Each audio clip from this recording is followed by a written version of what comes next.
Bonsoir et bienvenue dans À vous l'info, l'émission qui décortique l'actualité. Pour ce deuxième rendez-vous, on se pose la question de la couverture médiatique pendant la crise. Une émission à vivre sur notre site internet cvdl.france3.fr et sur notre chaîne YouTube. Vos réactions bien sûr sur notre page Facebook et sur Twitter. Avec moi pour en parler, Antoine Denécher, rédacteur en chef de France Bleu Orléans. Marie-Laure Augry, en duplex depuis Paris, journaliste et ancienne présentatrice du 13h. Et puis Jean Forneris, rédacteur en chef de France 3 Centre Val-de-Loire. Merci à tous les trois d'avoir accepté notre invitation. Alors on va en premier lieu se poser cette question de savoir comment informer en temps de crise. On a été, nous, journalistes professionnels, confrontés à une situation que nous n'avions bien sûr jamais connue. Il a fallu informer néanmoins la population de l'arrivée de ce virus, alors que nous avions très peu d'éléments en provenance de Chine et de Wuhan. Antoine Denécher, comment informer quand tout simplement on a peu d'informations ? J'ai envie de vous répondre en deux temps. En fait, d'abord, on demande à ceux qui savent, ou en tout cas dont c'est le métier de chercher des informations, donc principalement aux médecins. On a quand même des spécialistes, notamment ici à Orléans, au centre hospitalier régional. Il y a le docteur Thierry Prazuc, qui est chef du service maladies infectieuses, qui a beaucoup travaillé sur ces questions qui pour nous étaient importantes, ou d'autres médecins qui peuvent aussi être en libéral et qui tâtonnaient, mais qui au moins avaient un certain nombre de certitudes. Et puis, bon, nous, en radio locale, évidemment, on n'a pas de service santé, de journalistes Bien qui sûr. sont spécialisés santé, mais on travaille dans un grand groupe qui s'appelle Radio France, et donc on mutualise certains éléments, certains reportages qu'on peut récupérer, comme on dit, qui sont réalisés depuis Radio France à Paris, pour faire le point sur ce virus, parce que là, on parle de janvier-février, c'est vrai qu'à ce moment-là, on savait que ça venait de Chine. On n'avait aucune idée de ce qui allait nous tomber dessus, et il y avait beaucoup d'incertitudes. Et puis quand on ne sait pas, il faut avoir l'honnêteté, je pense, de le reconnaître. Intellectuel de le dire. Alors cette thématique informée en temps de Covid était le sujet des débats de la 13e édition des Assises internationales de journalisme de Tours, qui ont eu lieu les 1er et 2 octobre à Tours. Marie-Laure Augry, vous y avez participé. Fallait-il donner tous les soirs, par exemple, pendant la crise, les chiffres du nombre de personnes en réanimation ou tout simplement le chiffre du nombre de décès ? Alors, ça a été bien sûr une des questions qui a été abordée au cours de ces face-à-face. Là-dessus, il n'y a pas de réponse oui ou non. C'est sûr que ça, au niveau du côté anxiogène, ça a renforcé le côté oxygène. En même temps, je veux dire, ces chiffres égrenés qui renforçaient la peur faisaient prendre peut-être conscience aussi de l'importance de cette période et de la nécessité du confinement. Bien sûr, on va y revenir sur cette dramaturgie quelque part. Nous, journalistes, en tout cas, nous étions pas toujours d'accord sur cette question dans la rédaction à France 3 Centre Val-de-Loire. Jean Forneris, comment informer en période de crise sanitaire ? Quelles sont nos obligations, finalement, nous, journalistes ? On ne peut pas cacher ce qui se passe. Ça a été d'abord un choc. On était tous sidérés par ce qui se passait. Il fallait rapporter les faits, c'est-à-dire dire comment, au début de cette pandémie, la maladie progressait, avec des sources qu'on avait. Alors, on avait à peu près les mêmes sources des autorités médicales. On a appris de cette première vague comment peut-être un peu mieux informer, donner du sens et de la pertinence à ce qu'on disait. Voilà. On a été emporté par ce suivisme d'infos, je pense, il faut être honnête, en annonçant des chiffres sans vraiment les contextualiser. Je pense qu'aujourd'hui, il est nécessaire de faire mieux. On va peut-être en parler. Mais voilà, on a été sidérés par ce qui s'est passé. Et on a dû verser toute une partie de la rédaction, d'ailleurs, puisqu'on était touchés par des mesures sanitaires. On était contraints, comme d'autres médias, à avoir un taux de personnel sur place qui était restreint, et dû verser toute une partie du salariat ici, des journalistes, dans le contexte numérique, sur un média numérique, voilà, pour éviter justement ces rapprochements. Ça a été une vraie difficulté. Alors il y a un vrai paradoxe pour beaucoup de Français. On a trop parlé de la crise, on y reviendra un petit peu plus tard, mais 67% des Français ont jugé utile l'info pendant le Covid. Un résultat issu d'un sondage réalisé par l'Institut Via Voice pour les assises du journalisme de Tours. Antoine Denécher, il y avait bien ce besoin d'informer quelque part. Complètement. Je me souviens très bien du week-end où tout a basculé, c'est le fameux week-end du premier tour des élections municipales. Donc entre le vendredi 13 mars, la fermeture des établissements scolaires, samedi 14, dimanche 15, nous on a basculé automatiquement, immédiatement en édition spéciale, parce qu'on s'est tout de suite rendu compte qu'on avait un nombre incalculable d'appels au standard de France Bleu Orléans, des gens qui demandaient, ils étaient demandeurs d'informations. L'infoservice, ils voulaient déjà des réponses. Oui, ils voulaient des réponses, donc on les avait pas, encore une fois, on les avait pas. Donc on a beaucoup fait venir des médecins en intervenant pour répondre à des premières questions, qui nous disaient ce qu'ils savaient, mais aussi des infos pratiques, parce que il pensait y avoir des fermetures de services, des fermetures d'écoles, de services publics, etc. La mairie d'Orléans a commencé à fermer ses salles, donc beaucoup d'infos pratiques. Et là, pendant plusieurs jours, on était complètement en édition spéciale. Et je peux vous dire que, alors, nous, on n'est pas testé, on n'a pas d'audience médiamétrie tous les jours quotidienne, mais je peux vous dire que là, on a dû être très suivi, très écouté en spécial. Et aussi sur le web, on a été énormément suivi. Sur tous nos articles, nos sujets qu'on mettait en ligne sur le site francebleu.fr, sur le web, dès la mi-mars, là, ça a été assez fulgurant comme progression. C'est vrai qu'aujourd'hui, on se rend compte que les articles ou les reportages qu'on peut mettre en ligne sur le coronavirus intéressent moins.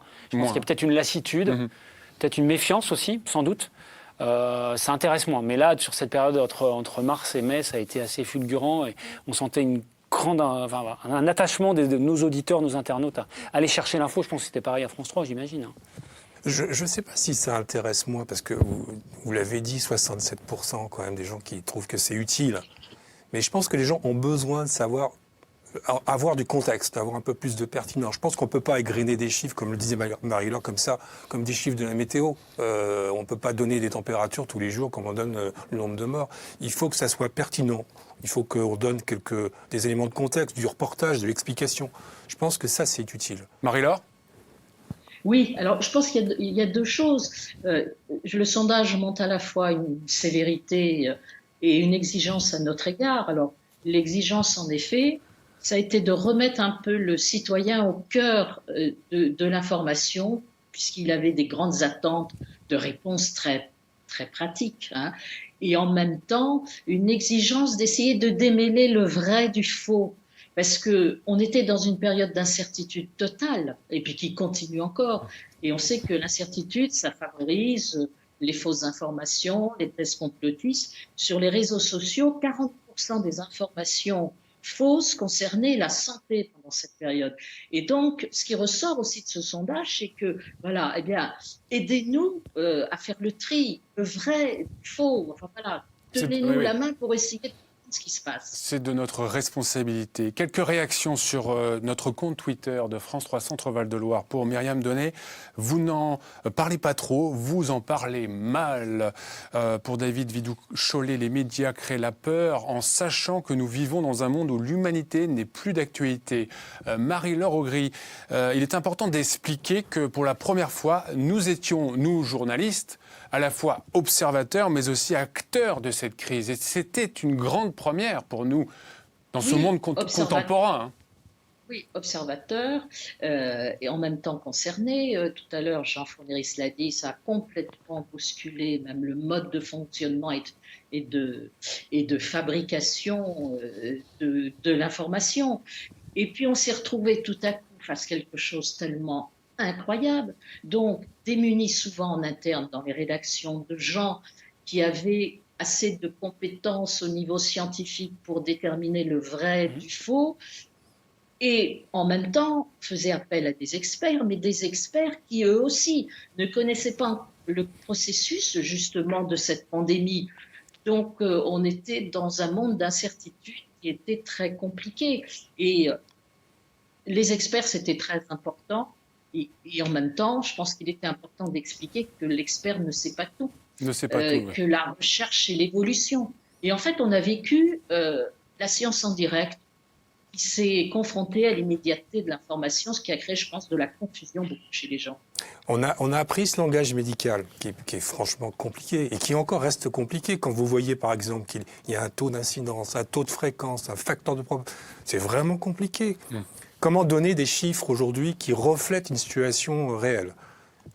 Il y a une pléthore de taux. Comment restituer la réalité ? Voilà, c'est le défi auquel on est confronté tous les jours. Antoine Dennecher, on n'avait pas toujours le recul nécessaire, nous journalistes. Non, comme le dit Jean Forneris, c'est avec ces indicateurs de l'Agence régionale de santé qui nous sont arrivés dessus, le nombre de cas, le taux de positivité, le taux d'incidence. On a appris, nous aussi, et comme je dis, on n'est pas du tout tous des spécialistes santé. Notre métier, c'est de produire de l'information locale, essayer de la rendre intelligible. Donc, on a appris à manier ces chiffres, mais c'est vrai qu'au départ, on n'avait pas les armes. Il faut savoir le reconnaître. Hein.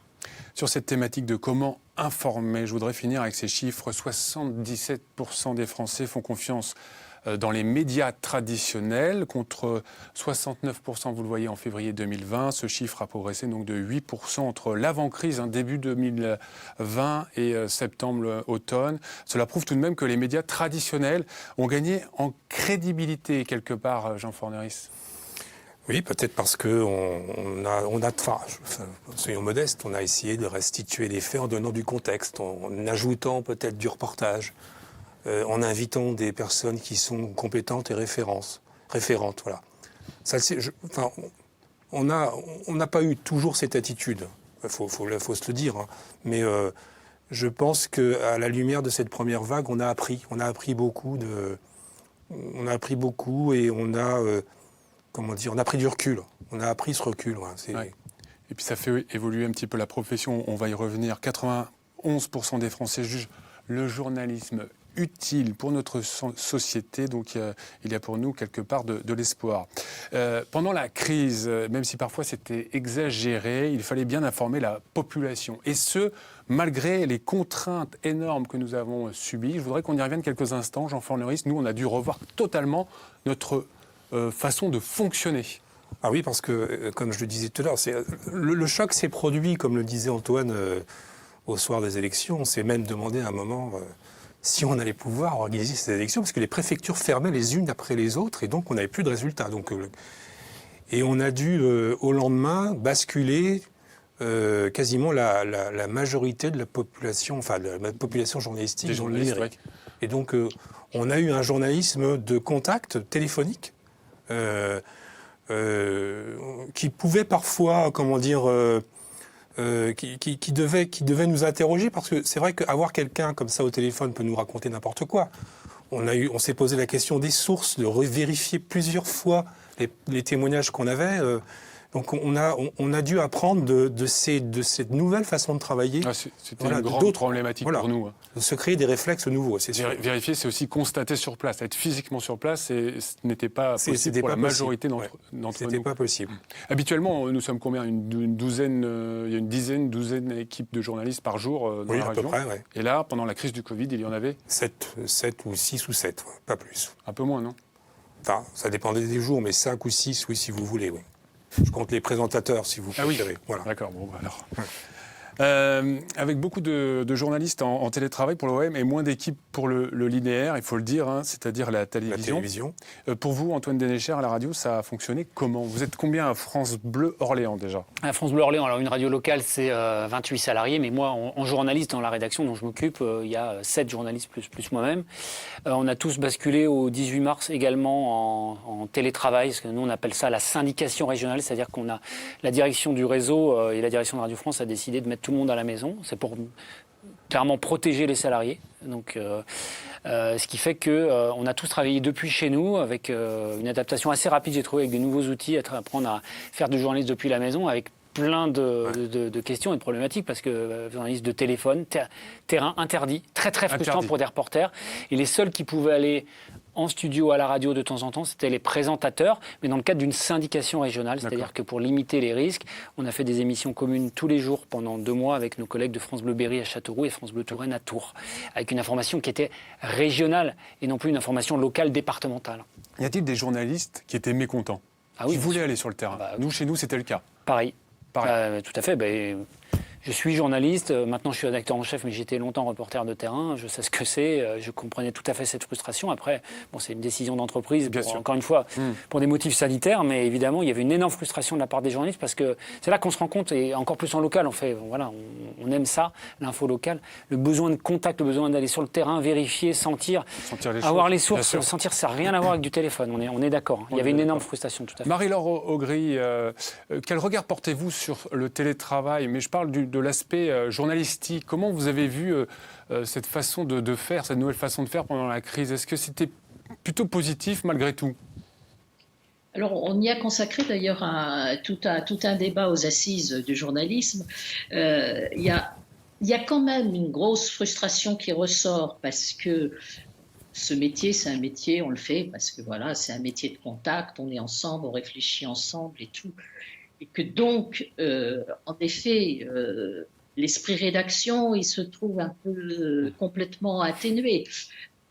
Voilà, mais en même temps, ça a permis de continuer à assurer une antenne, ce qui n'était quand même pas évident, ne serait-ce que parce qu'on fait là, par Skype, et pour avoir des invités dans des conditions difficiles. Donc, ça permet d'assurer cette antenne. Je pense que c'est sans doute pour ça que le sondage révèle aussi que la première source d'information, celle auquel les citoyens se sont tournés, ça a été les rendez-vous traditionnels qu'on pensait exploser, comme les journaux télévisés, de loin, devant les chaînes d'infos en continu, par exemple, qui font jeu égal avec la presse écrite.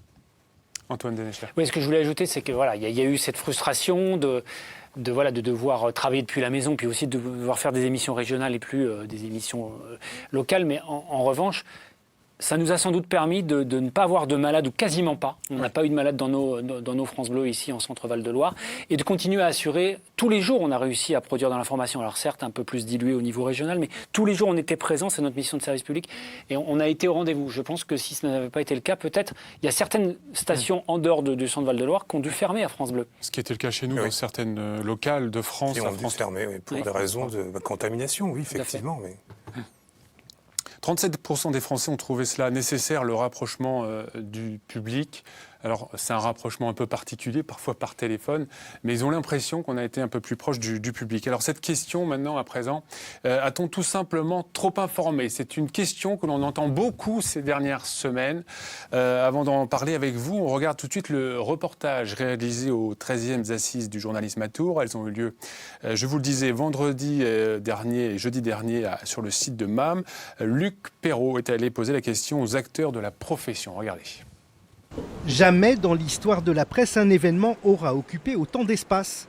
Un breaking news mondial de 55 jours, 100% de l'antenne et jusqu'à 20 heures par jour pour les chaînes d'information continue. Tout cela pour le Covid-19. Les médias en auraient-ils trop fait ? Je pense que les gens en auraient voulu aux journalistes s'ils avaient abordé des sujets plus légers. Donc oui, ça a été beaucoup couvert, mais je pense que c'est justifié. L'événement était tellement inédit, il traverse tellement la vie personnelle de pratiquement tous les habitants de la planète que c'était pas possible, en tout cas pour une chaîne Toute Info comme BFM TV, d'en faire moins. 60%. C'est d'après un sondage tout récent, le nombre de Français à considérer désormais que les médias ont laissé une trop large part au traitement du Covid. Un paradoxe, après qu'ils aient montré une attente si forte en matière d'information. Alors pourquoi ce revirement ? La réponse au paradoxe de la part des médias, c'est d'être clair sur nos fondamentaux, enquêter, aller sur le terrain, tenter de donner des éléments de compréhension, dire ce qui est en train de se passer, faire entrer l'incertitude scientifique dans l'information. Un retour aux fondamentaux donc. Le plus sûr moyen pour les journalistes de retrouver et de conserver toute la confiance de leur public. Marie-Laure Augry, cette question est fondamentale. A-t-on beaucoup traité la crise et ses conséquences? Un peu trop même. Alors, on l'a beaucoup traité, surtout au début. En effet, je pense que l'INA a référé 8500 reportages sur les grands rendez-vous d'information, sans compter les chaînes d'infos en continu. Je crois que bon, c'était difficile de ne pas en parler autant. La seule chose, c'est que ça a occulté tout le reste. Et c'est peut-être là-dessus qu'on devrait s'interroger pour une prochaine fois. Ce qui pouvait se passer dans le monde en dehors du Covid, on ne l'a pas traité à peu près pendant 55 jours. Oui. Alors que ce soit l'étranger, on ignorait le reste du monde pas atteint par le Covid. Et en même temps, presque tout le monde entier était atteint par le Covid. Mais je veux dire, c'est vrai que, voilà, tout a tourné autour de cela. Et ça, je pense qu'on y réfléchisse et que, enfin, j'espère qu'il n'y aura pas de prochaine fois ça, mais que, voilà, il y a d'autres choses. Alors, pas forcément l'information légère, mais est-ce qu'il se passe encore quelque chose en Syrie? Qu'est-ce qui se passe ceci, cela? Voilà. Le monde ne tournait qu'autour du Covid. Oui, bien sûr, mais comment pouvions-nous faire éviter d'en parler alors que l'économie, la culture, le sport, tous les secteurs d'activité finalement étaient touchés par cette crise? Tout était impacté, exactement, tout était impacté. Donc voilà, donc là, compliqué. Alors c'est sûr que maintenant qu'il y a le retour à une nouvelle vague, etc., on revient, mais de façon très différente. Alors peut-être que, comme l'enquête a été faite début septembre et que de nouveau on se retrouve dans un contexte de Covid, c'est peut-être pour ça que les gens ont l'impression qu'on en avait trop parlé, parce que tout d'un coup on est amené à en reparler. Est-ce qu'ils auraient dit la même chose au mois de juin? Je ne sais pas. Jean? Non, mais moi, je distingue deux périodes. La première période où on a parlé des effets immédiats de la crise, de la pandémie. Alors oui, on en a beaucoup parlé, mais comment faire? Comment ne pas parler? Tous les acteurs socio-économiques étaient à l'arrêt, confinés. On ne pouvait pas ne pas en parler. Je ne vois pas comment on ne pouvait pas contourner ce qui se passait. Aujourd'hui, il faut peut-être en parler autrement, parce que comment la société aujourd'hui qu'on côtoie, dont on parle, peut rebondir et peut... Le Covid a imprégné nos manières de vivre, de vivre ensemble, de travailler, de se fréquenter. Bon, peut-être c'est de ça dont il faut parler, de notre capacité de rebond. Et ça peut être aussi une idée que peut-être qu'on peut rebondir, que la société peut se régénérer vers d'autres voies. On parle beaucoup d'environnement, du care, par exemple, du vivre ensemble. Ça, ce sont des reportages qui peuvent être positifs, qui ne sont pas anxiogènes. Peut-être que de cette pandémie peut naître une société un peu différente. Voilà, c'est aussi notre travail de parler de ça. Antoine Dénéché, l'info de proximité, si France Bleu, s'il y a bien quelqu'un qui fait bien de l'info de proximité, c'est bien France Bleu. Et oui, et du coup, est-ce que vous êtes allé plus loin dans cette info de proximité? Pour répondre à votre question, on n'avait pas le choix, parce que comme il ne se passait plus rien. France Bleu, c'est quoi? C'est bien sûr de l'info locale, mais il n'y avait plus de championnat. Nous, on suit les clubs sportifs, football, basket, etc. Rien. On fait des agendas, on annonce les spectacles, etc. Plus de spectacles. Il n'y avait même plus d'école et plus de sujets éducation, à part sur le... En fait, comme il n'y avait plus rien, il n'y avait plus de politique, les conseils municipaux ne se réunissaient plus, l'élection municipale, la campagne était mise entre parenthèses, donc on était bien obligé de... Tout devait être vu, enfin, je pense, et en effet, il faut distinguer les deux périodes, mais sur cette période, mars, avril, mai, tout devait être vu, à mon avis, par le prisme du Covid, parce que ça imprégnait toutes nos vies. Alors évidemment... C'est vrai que l'écueil était évidemment de laisser penser qu'il ne se passait plus rien en Syrie, plus rien dans notre pays. Ça, je suis d'accord. Mais c'est vrai qu'en termes d'infos de proximité, on était obligé, dans cette première phase, de parler du Covid comme on l'a fait, je pense. Quelques réactions sur notre compte Twitter. On a Laurent Nimez qui nous dit « Ras-le-bol, tous les jours, c'était beaucoup trop ». Pour Florence Duvernois, on est clairement gavé, saturé, en overdose. Et enfin, Johan Gwenel Englou, je ne sais pas si je prononce bien, même les enfants en ont marre d'en entendre parler. On a l'impression qu'il n'y a plus que ça dans le monde. Ne fallait-il pas, Jean Forneris, essayer de moins en parler, même au moment le plus important de la crise? Ça aurait été un choix éditorial parler fort, de quoi? mais comment? Vous vouliez parler de quoi? Oui, c'est ce que j'allais dire. Parler de quoi? Parce que, comme je l'ai dit tout à l'heure, tous les acteurs, tous les citoyens étaient concernés. Il n'y avait plus d'activité. Toute la vie s'est confinée, en fait. Donc, je ne vois pas de quoi on aurait eu l'air de parler d'autre chose que de ça. Je veux dire... voilà, tout citoyen était confiné. Je vois pas de quoi on aurait pu parler autre. Enfin, je ne vois pas ce que l'on aurait pu faire, quoi. Marie-Laure Augry, Jean Forneris l'a évoqué il y a quelques minutes. Le journalisme a peut-être un petit peu évolué avec cette crise. Vous avez, par exemple, on a beaucoup plus d'infos de proximité et on a voulu aussi beaucoup plus relayer les bonnes initiatives. Alors ça, oui, et c'est une attente qui est ressortie du sondage pour les assises internationales du journalisme, en effet. C'est cette proximité, c'est de donner des informations, alors on peut dire constructives ou autres, mais des éléments qui permettent de comprendre, de se protéger. C'est ce qu'il disait par rapport notamment au Covid. C'est d'être en effet dans la proximité et en même temps d'une information utile. Alors, ça ne veut pas dire l'information oui, tout va bien, etc. Parce que c'est pas en général ce que nos journalistes nous cultivons le plus.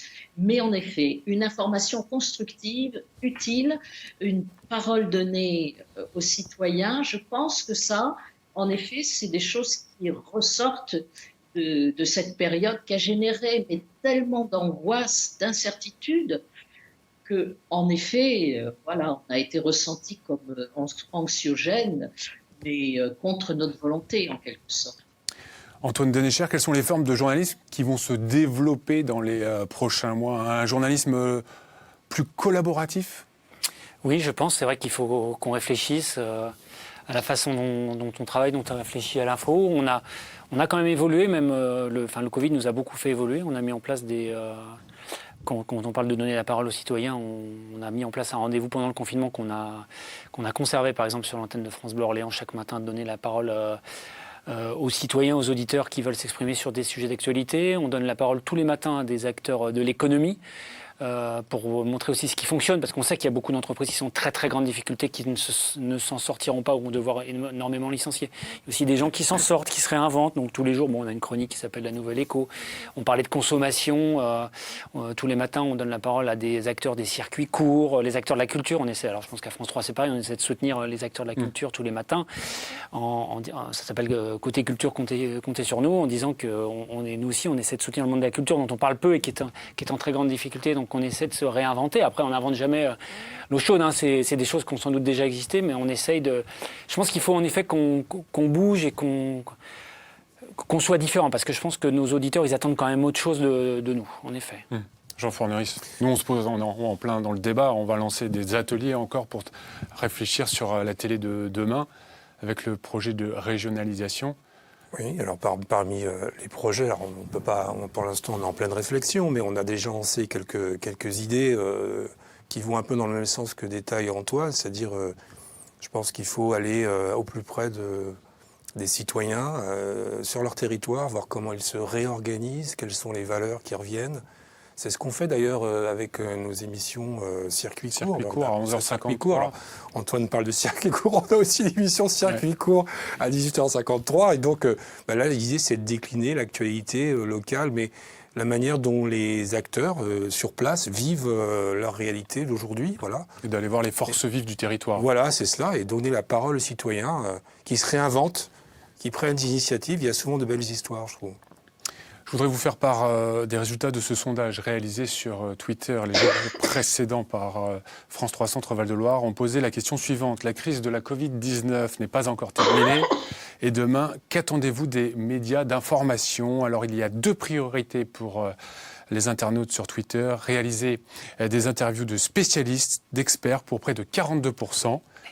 Et surtout, offrir des solutions pour également près de 42% des sondés, loin derrière des témoignages et encore plus loin l'information sensationnelle. Sur les experts, juste une petite nuance, ils sont souvent pas d'accord entre eux. Hein. C'est ça le problème. La polémique entre le docteur Raoult et les autres, et même sur Orléans. Orléans, il y a des écoles différentes, ce qui me semble tout à fait normal, mais en plus on est dans un virus qui progresse énormément, vous savez très bien que la connaissance scientifique a évolué, donc donner la parole aux experts, je trouve ça normal, ça fait partie de notre boulot d'inviter ces gens-là, d'essayer de leur faire comprendre, mais parfois ils ne sont pas d'accord entre eux, attention. Et ça peut être aussi anxiogène d'avoir des paroles différentes, justement sur un même fait, parce qu'on est tellement dans l'incertitude. Quels sont les repères? Marie-Laure? Dans ce cas-là, en effet, oui, non mais bien sûr, dans ce cas-là, en effet, je veux dire, un expert n'a pas de certitude. En fait, ce qui est très compliqué, c'est qu'on a vécu en direct la recherche médicale sur un processus qui n'était pas maîtrisé par ces scientifiques, et ce qui se passe d'habitude en vase clos, parce qu'ils ne sont pas d'accord entre eux, parce qu'ils échangent, mais en vase clos, et là tout à coup ça a été médiatisé. Et ça a en effet entraîné une confusion, surtout quand sur certaines chaînes, il y avait des débats où on était dans le binaire, vous êtes pour, vous êtes contre, etc. Ce qui sans doute faut éviter le plus possible aujourd'hui. Eh bien, merci beaucoup pour cette émission consacrée au traitement de la crise de la Covid-19. Merci de nous avoir suivis sur le site de France 3 Centre-Val de Loire et sur notre chaîne YouTube. Merci Marie-Laure Augry d'avoir été avec nous en duplex depuis Paris. À très bientôt. Marie-Laure, merci Antoine Denecher et Jean Forneris. À vous l'info, c'est fini pour ce soir.